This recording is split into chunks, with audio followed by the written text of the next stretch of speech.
all sides to share misinformation. Let's head over to Alex in the Cube for more on this. And Alex, just how important has social media been? Sam, in 2018, we've gone beyond simply fake and real. There is nuance. Real video being shared in the wrong context with misinformation surrounding it, confusing people. So it's not always as simple as fake and real. And that really matters when it comes down to how these protests and the response is being portrayed.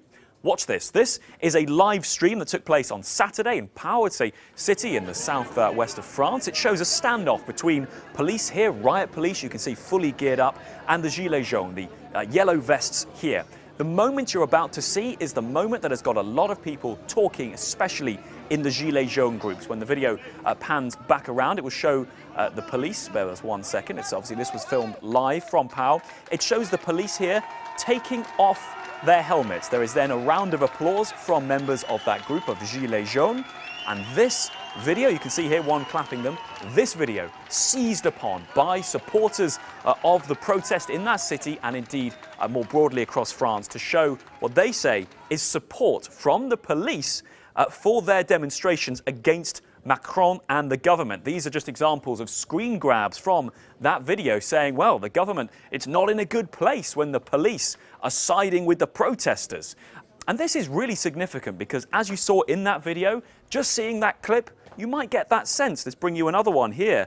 The government's in a bad place. Again, this is in a group of Gilets jaunes on Facebook, groups of yellow vest protesters sharing this clip and saying, look, it shows the authorities, the police are not on the side of Macron. But it's not the whole picture. The video is real. The context that these people are sharing it in with this caption is misleading.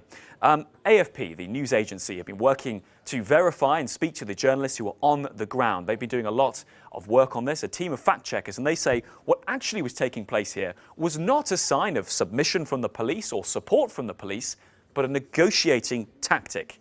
The police in the city of Pau, heavily geared up, were trying to diffuse tensions with those people in the yellow vests stood opposite them. So that little bit of context there changes the entire meaning, the entire sense you get from that video. And why is that important? Well, it sounds like, you could be saying you're splitting hairs. It is in these social media spaces, these groups online, that we are seeing people sharing their grievances, encouraging others to join in their movement, and taking a video like that out of context gives a sense that there is a legitimacy lent to the movement by, in this case, members of the riot police that didn't take place. So it's all about what's really going on. And as I was saying, it really is on Facebook that we are seeing this movement grow. Let's just bring you up some of the pages. We're seeing national, regional pages. I think what is interesting here is no central organisation to this, but rather lots of groups calling themselves Gilets jaunes here, another group here, adding members minute by minute. Emmanuelle here in the Cube, she's been looking across this all afternoon, watching the numbers go up and up and up. And in these spaces, videos like the one I just showed you, taken out of context and shared, alongside, of course, legitimate concerns and people mobilising. So, Sam, you asked me, how significant is social media? Well, it's central and it's crucial. But in all this, we have to remember that context is king and that things that aren't necessarily fake, they may not give you the entire picture. OK, Alex and the Cube team, thank you.